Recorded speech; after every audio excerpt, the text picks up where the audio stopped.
Masuk hadirat-Mu Tuhan dengan korban pujian. Masuk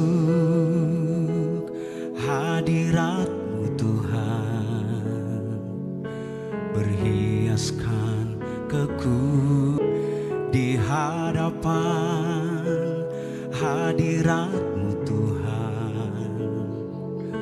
Ku nampak keagungan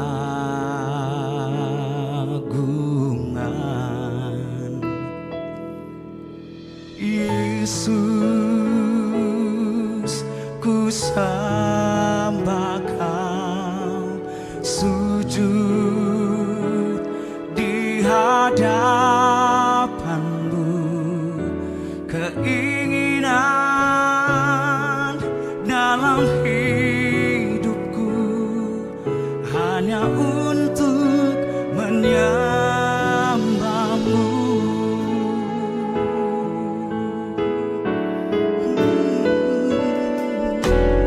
Masuk hadirat-Mu Tuhan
selamanya.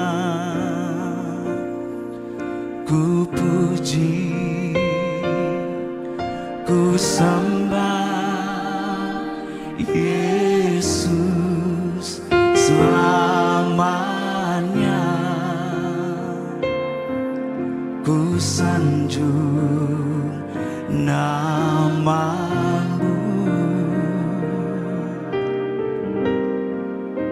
selamanya.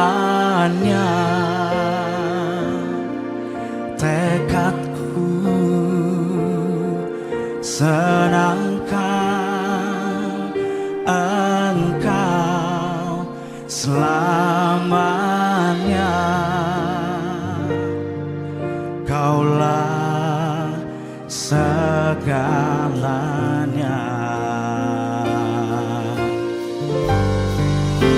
Selamanya ku puji, ku sembah Yesus selamanya. Ku sanjung namamu, oh selamanya. Tekadku senangkan Engkau selamanya. Kaulah segalanya.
kemenangan.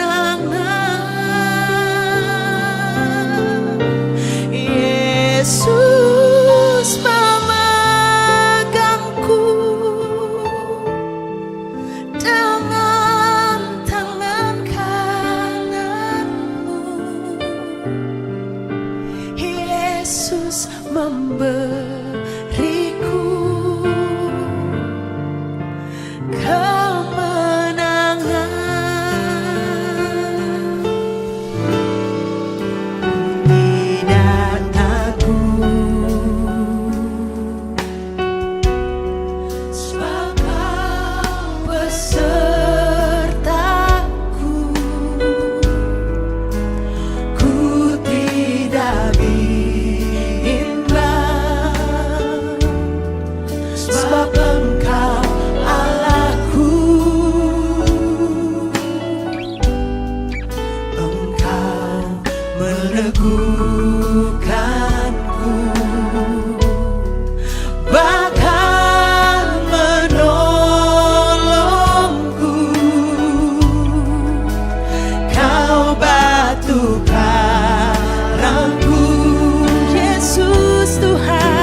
Shalom semuanya. Menurut kalender Ibrani, dari tanggal 23 September 2025 sampai dengan 12 September 2026, kita memasuki tahun 5786 yang disebut PFAF. PFAF itu artinya 86.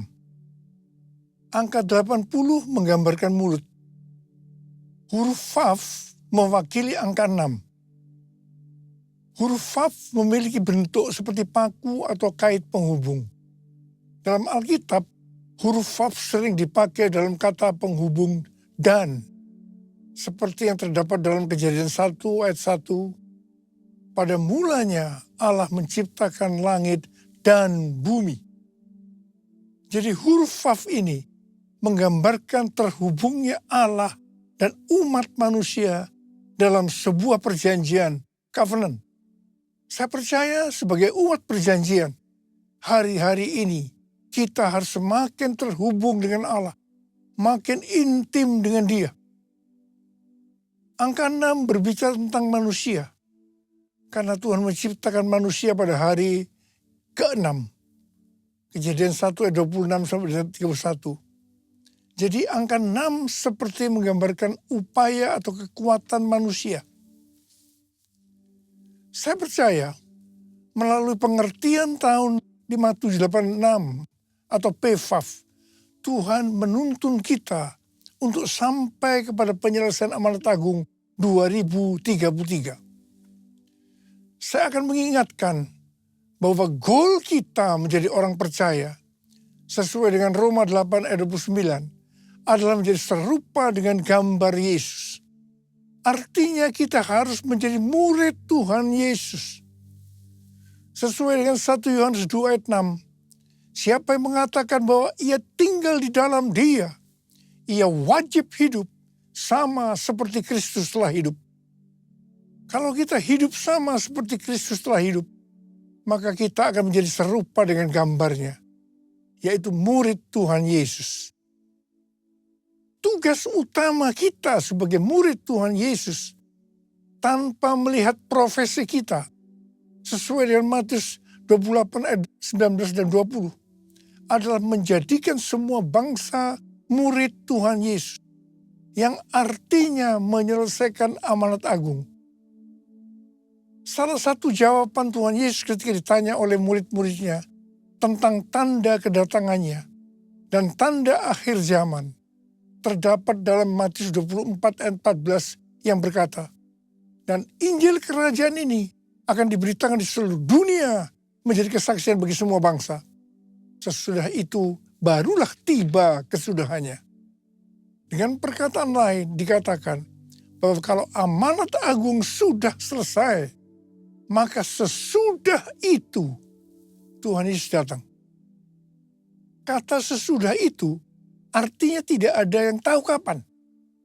Bisa 1 hari, 1 minggu, 1 bulan, 1 tahun, atau beberapa tahun. Yang jelas tidak akan lama. Sebab Tuhan Yesus berkata, aku datang segera. Jadi kalau Tuhan Yesus berbicara kepada banyak organisasi dan aliran kekristenan yang mereka yakin bahwa goal untuk menyelesaikan amanat agung tahun 2033, itu tidak berarti bahwa Tuhan Yesus pasti datang tahun 2033. Itu tidak alkitabiah. Tetapi kalau dikatakan tahun 2033 itu Tuhan Yesus bisa datang, itu alkitabiah. Sebab kedatangannya bisa sewaktu-waktu. Yang jelas Tuhan Yesus berpesan sangat kuat kepada kita. Waktu kedatangannya sudah sangat dekat. Kita harus makin sungguh-sungguh dengan Dia. Hosana, Hosana, datanglah Tuhan Yesus. Hosana, Hosana, ku merindukanmu.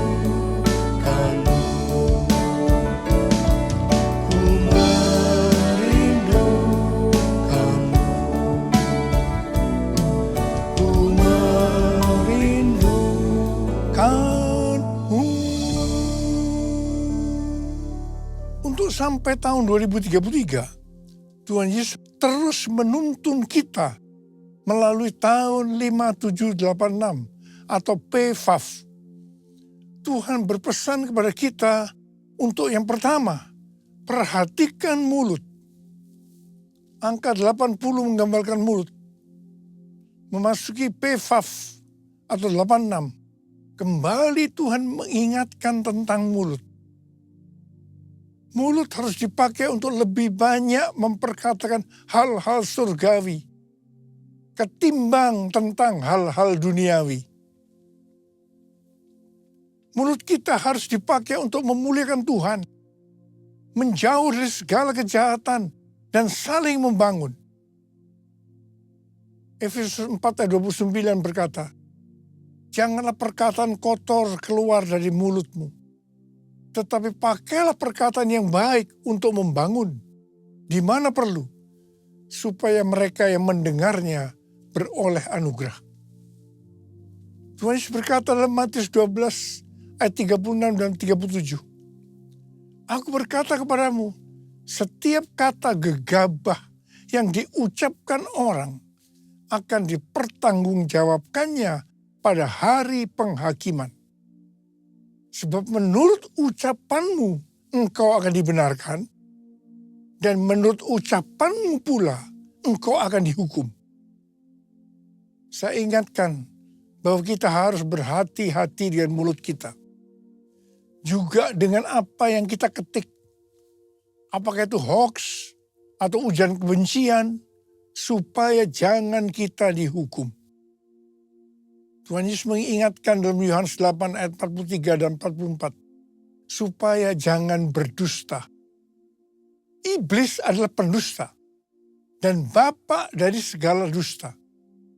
Jadi kalau kita sering berdusta, itu berarti bapak kita adalah iblis. Orang yang sering berkata bohong, dia akan terus berbohong untuk membuat ceritanya sepertinya benar dan masuk akal. Orang yang seperti ini akan berurusan dengan Tuhan. Hati-hati.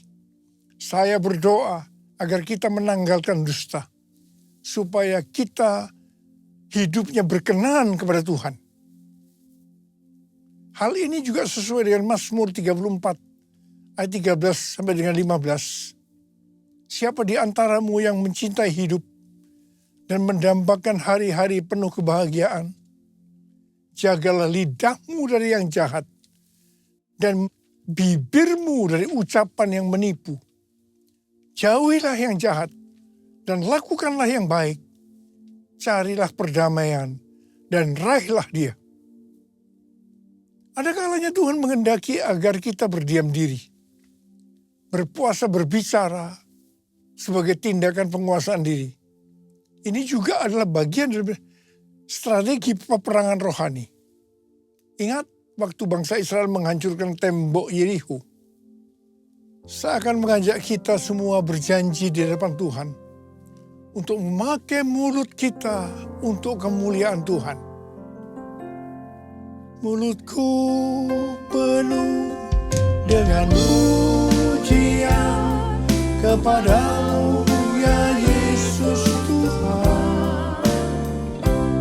Sepanjang hari kau beri penghormatan kepadamu ya Allahku. Kepadamu ya Allahku.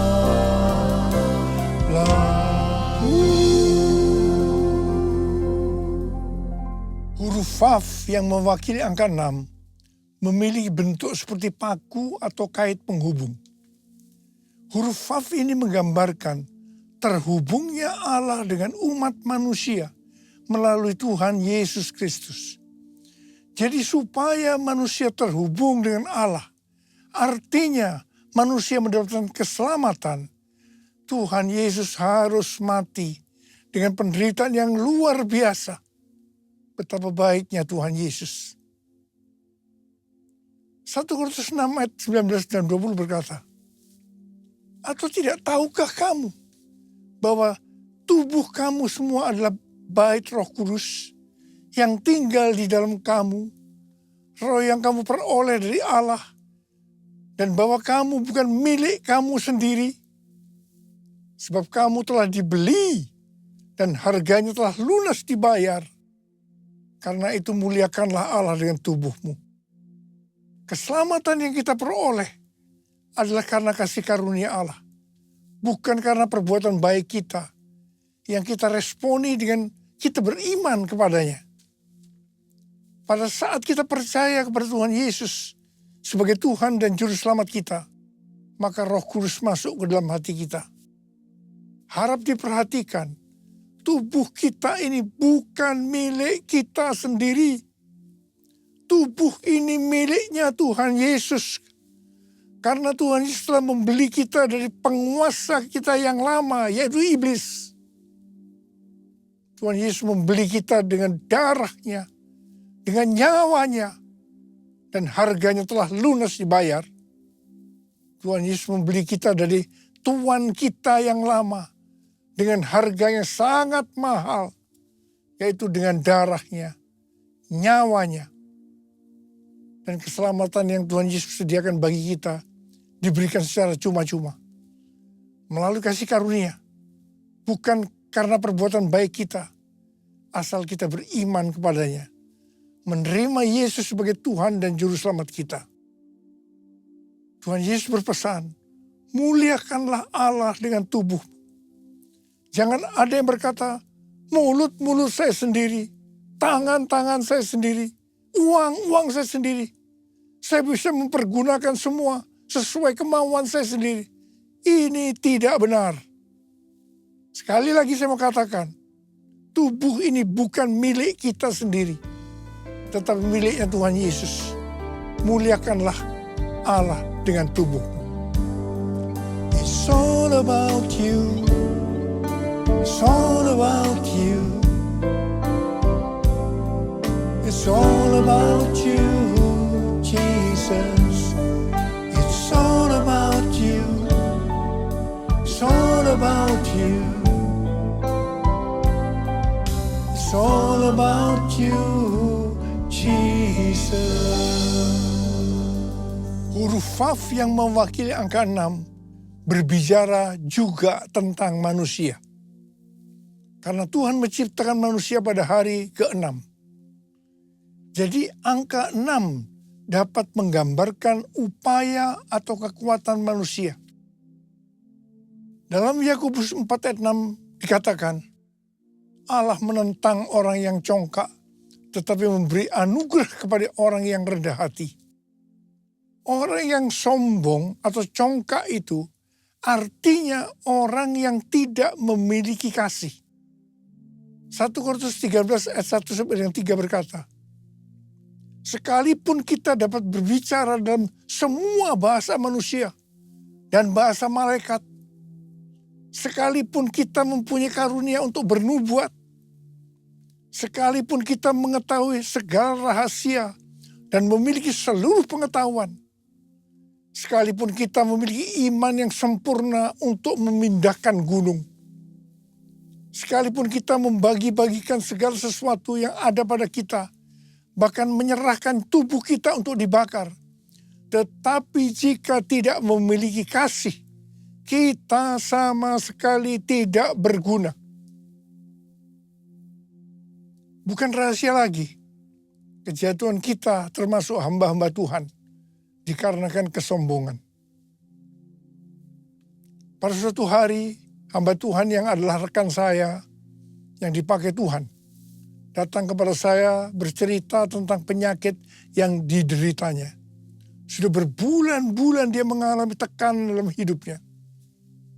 Waktu dia bercerita kepada saya, tiba-tiba Tuhan berbicara kepada saya untuk disampaikan kepada teman saya lain. Saya bilang, kalau kita mau dipakai Tuhan dengan lebih dahsyat, maka kita harus dilemahkan. Dia memandang saya. Dan sambil menunjuk kepada saya, dia berseru dengan suara keras, yes, yes, yes. Ini berarti dia sudah mendapat jawabannya. Sebetulnya kata-kata yang Tuhan berikan kepada saya, ini adalah pengalaman dari Rasul Paulus. Kesaksian Rasul Paulus dalam 2 Korintus 12 ayat 1 sampai dengan 10. Bahwa dia diangkat ke surga tingkat 3 atau Firdaus. Dia mendengarkan kata-kata yang tidak terkatakan, yang tidak boleh diucapkan manusia. Ini pernyataan yang luar biasa. Supaya jangan sombong dengan pengalaman yang luar biasa ini. Dia diberi duri dalam daging. Yaitu utusan iblis yang menghantam dia. Rasul Paulus sudah 3 kali minta kepada Tuhan untuk dilepaskan dari ini. Namun jawaban Tuhan, cukuplah anugerahku bagimu. Sebab justru dalam kelemahanlah kuasaku jadi sempurna. Rasul Paulus menerima dengan rela untuk dilemahkan. Dia bilang, aku senang dan rela dalam kelemahan. Di dalam siksaan, di dalam kesukaran, di dalam penganiayaan, dan kesengsaraan karena Kristus. Sebab jika aku lemah, maka aku kuat. Dari kesaksian Rasul Paulus ini jelas, penyebab utama dari hamba Tuhan tidak bisa dipakai oleh Tuhan lebih lagi adalah karena kesombongan. Kalau dia rela dilemahkan, Tuhan pakai lebih lagi. Tetapi jika tidak, semuanya selesai. I bless your name, I bless your name, I give you honor, give you praise. You are the life, the truth, the way. I bless your name, I bless your name, I bless your name, I bless your name. Tahun 2000, saya mengalami tekanan berat dalam pelayanan saya. Saya berteriak kepada Tuhan, dan Tuhan menjawab, kamu sombong, kamu arogan. Saya tidak mau berdalih dengan Tuhan. Saya minta ampun, dan saya tanya, apa yang harus saya perbuat? Yang pertama, turunkan nama gereja yang kamu bangga-banggakan. Dan hal yang kedua, kamu minta maaf kepada gereja-gereja dan kepada hamba-hamba Tuhan lainnya. Saudara, untuk melakukan ini tidak mudah. Betul-betul harus punya niat untuk merendahkan diri. Waktu itu jumlah gereja kita sekitar 400. Dan tidak semua orang yang saya mintai maaf dengan rela memaafkan saya. Ada yang sinis, ada yang berkata, Niko punya taktik apa lagi ya? Dan saya melakukan ini selama beberapa tahun. Beberapa tahun dengan sungguh-sungguh. Saya benar-benar dilemahkan oleh Tuhan. Tapi setelah itu apa yang terjadi? Yang pertama, rekonsiliasi di antara gereja-gereja terjadi. Dan roh doa turun. Transformasi Indonesia terjadi. Haleluya. Setelah World Prayer Assembly di SICC tahun 2012, maka saya diproses oleh Tuhan. Ini di tengah-tengah healing movement ministry. Pelayanan kesembuhan. Mungkin dengan tidak sadar saya mulai sombong. Mencuri kemuliaan Tuhan. Memang pelayanan kesembuhan gampang membuat kita sombong. Karena dieluk-elukan, dipuji-puji orang. Tuhan turun tangan. Saya dilemahkan. Hampir 6 bulan, tiap hari perut saya sakit luar biasa. Kepala juga sakit. Saya sudah diperiksa oleh dokter, di kolonoskopi, di endoskopi, tetapi tidak ada penyakitnya. Tiap kali saya berkhotbah, menyanyikan pujian penyembahan, itu selalu ada di tengah-tengah kesakitan. Dan saya selalu berkata, kapan ya selesainya tugas saya ini? Jadi tidak ada kesempatan untuk saya menjadi sombong. Malah kalau boleh menawar, saya mau istirahat dulu dari pelayanan ini. Tapi tidak bisa, karena Tuhan terus menyuruh saya, terus melayani. Setelah 6 bulan saya diproses seperti itu, pada tahun 2013 saya disuruh Tuhan untuk mendeklarasikan Pentakosta ketiga. Haleluya! Saya percaya kalau saya tidak dilemahkan, pasti pelayanan saya tidak mencapai 13 tahun dengan 318 kali pelayanan yang kebanyakan di lapangan-lapangan. Terima kasih Tuhan. Tuhan Yesus baik. Pada tahun-tahun terakhir ini, pelayanan saya banyak untuk global. Seperti yang Tuhan katakan, gerakan Pentakosta ketiga ini dimulai dari timur ke barat dan kembali ke Yerusalem. Barat yang dimaksudkan ini adalah Amerika. Dari Amerika terus bergerak ke seluruh dunia. Tahun 2017, saya diperkenankan oleh Tuhan untuk berdoa di tempat doa yang namanya Capitol Hill di Washington DC. Ini seperti gedung DPR, MPR-nya di Indonesia. Capitol Hill ini tempat yang unik. Karena setiap kali Presiden Amerika yang terpilih pada saat pelantikannya, tempatnya di balkon di Capitol Building. Untuk menuju balkon itu harus melewati tempat doa Capitol Hill ini. Dengan dipimpin oleh istri senator senior, kami 8 orang diperkenankan berdoa. Pada saat berdoa, Ibu Christina Fargnimela mendapat penglihatan. Dia melihat ada kapal pesiar yang besar. Dan dia melihat di pantai ada saya pakai dasi kupu. Tetapi yang menarik, Ibu Christina melihat saya sangat kecil. Jadi kalau saya mengarahkan tangan saya ke kapal itu untuk ke kanan, maka kapal itu akan ke kanan. Kalau saya mengarahkan untuk ke kiri, maka kapal itu ke kiri. Tuhan memberi pengertian bahwa kapal itu berbicara tentang Amerika. Saya diberi tugas untuk mengarahkan Amerika untuk kebangunan rohani. Saya diperkenankan mengarahkan arah kapal itu selama saya kecil. Dengan berjalannya waktu, saya tidak sadar Niko yang kecil tadi berubah menjadi besar. Saya tidak sadar karena diberi pengertian kalau saya terkenal besar, orang akan lebih mudah menerima arahan saya. Sebagai informasi, saya diberi penghargaan dalam tanda petik lewat Amerika, jumlahnya 11 macam penghargaan. Saya mungkin tidak sadar bahwa ini membuat saya, kepalanya ikut jadi besar. Penghargaannya tidak salah. Yang salah adalah saya dalam merespon penghargaan itu. Akhirnya Tuhan turun tangan. Saya harus dilemahkan supaya menjadi kecil. Ini prosesnya.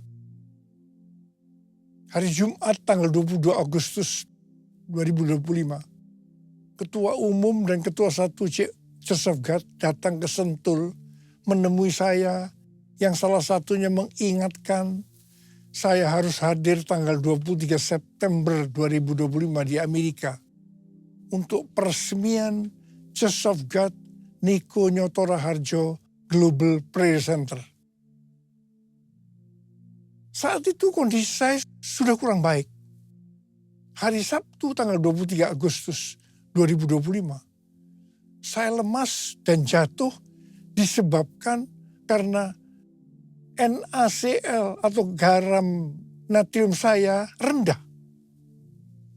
Saya masuk rumah sakit, tetapi puji Tuhan, karena kemurahan Tuhan, saya tidak mengalami cedera. Tindakan saya yang pertama, saya datang kepada Tuhan. Minta ampun. Dan kemudian saya minta, mohon tuntunan Tuhan. Dan ini tuntunan Tuhan pada saya waktu itu. Yang pertama, saya disuruh membatalkan ke Amerika. Yang kedua, saya disuruh menurunkan nama Niko Nyoto Raharjo di Global Praise Center Church of God. Karena itu akan mencuri kemuliaan Tuhan. Dan yang ketiga, saya juga disuruh membatalkan pelayanan-pelayanan besar lainnya. Saya bilang sama Tuhan, Bapak, saya akan taat. Ampuni hamba-Mu ini yang tidak peka. Biar hamba-Mu kembali jadi kecil. Dan Engkau yang bertambah besar. Dan Engkau izinkan hamba-Mu ini sampai tahun 2033. Bapak, kami bersama-sama mau angkat tangan di hadapan-Mu. Yang pertama-tama ampuni hamba-Mu, Abah. Ampuni hamba-Mu. Ampuni kami semua. Tuhan, terima kasih. Terima kasih. Terima kasih. Izinkan kami semua, Tuhan, untuk bisa menyelesaikan amanat agung sampai tahun 2033. Bapak, berkat-Mu turun ke atas kami semua. Ya Tuhan. Ya Bapa, ya Bapa, ya Bapa. Yesus, ku sembahkan sujud di hadapan-Mu, keinginan dalam hidupku hanya untuk menyembah-Mu.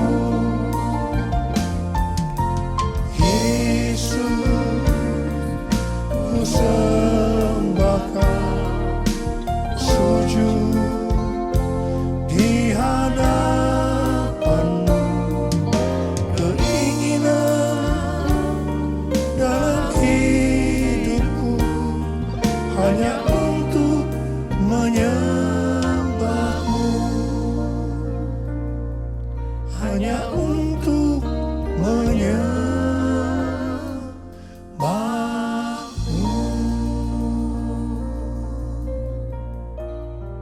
Terima kasih Abah. Terima kasih. Terima kasih. Dalam nama Yesus. Amin.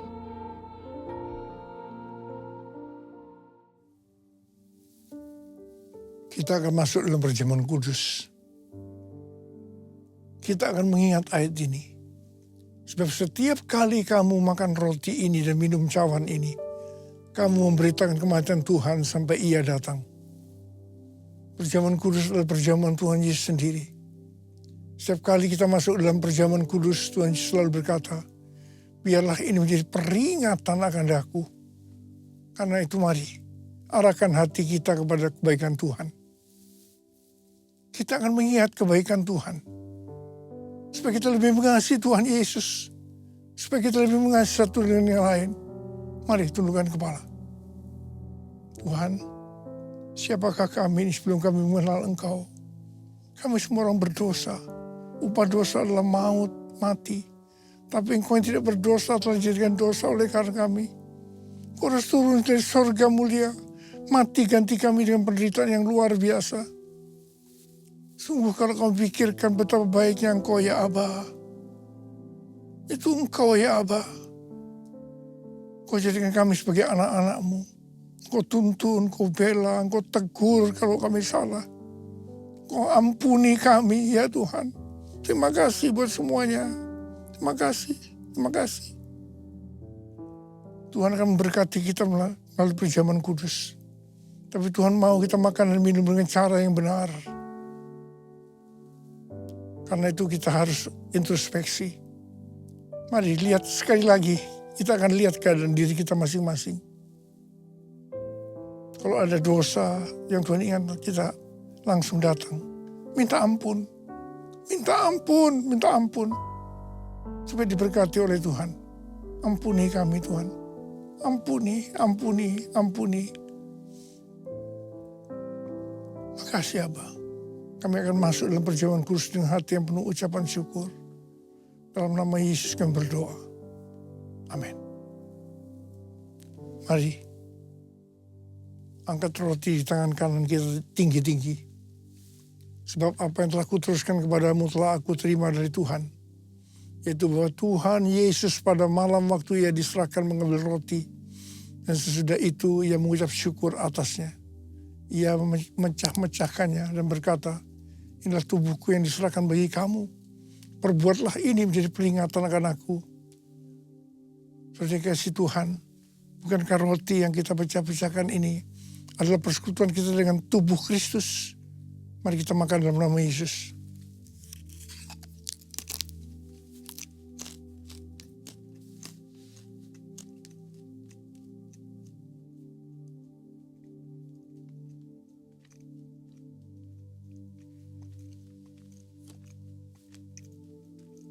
Angkat cawan di tangan kanan kita tinggi-tinggi.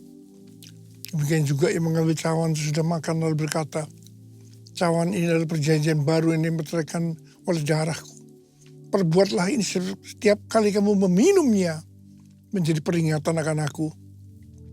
Saudara yang dikasih Tuhan, bukankah cawan pengucapan syukur yang atasnya kita ucapkan syukur adalah persekutuan kita dengan darah Yesus. Mari kita minum dalam nama Yesus.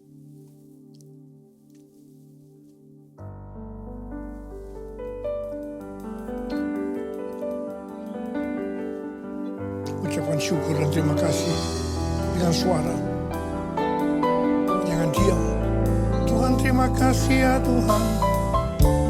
Tuhan terima kasih ya Tuhan. Terima kasih ya Tuhan. Terima kasih. Urialala makana mayarala bala bala bala. Urialala bala bala bala bala bala bala bala bala bala. Yesus. Yesus, Yesus, Yesus, Yesus, Yesus, Yesus, Yesus. Oh, rabala bala bala bala bala bala bala bala bala. Maria bala bala bala bala bala. Terima kasih Yesusku, terima kasih Yesusku. Puji syukur hanya bagi Tuhanku.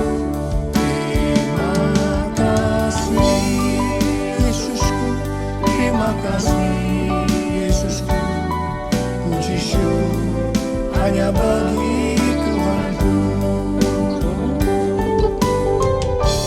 Terima kasih Yesusku, terima kasih Yesusku, puji syukur hanya bagi Tuhanku.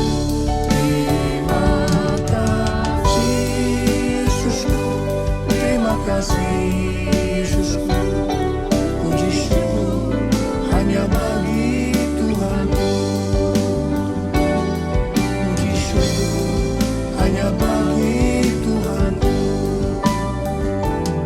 Puji syukur hanya bagi Tuhanku. Terima kasih. Terima kasih Abah. Terima kasih. Terima kasih. Sekarang terima berkat Tuhan. Kasih karunia berlimpah-limpah daripada Allah Bapa di dalam Anak yang tunggal Yesus Kristus. Persekutuan yang manis dengan Roh Kudus menyertai kita semua. Mulai hari ini sampai Tuhan Yesus datang menjemput kita di awan-awan. Dan bahkan sampai selama-lamanya. Yang percaya bersama-sama katakan, amin.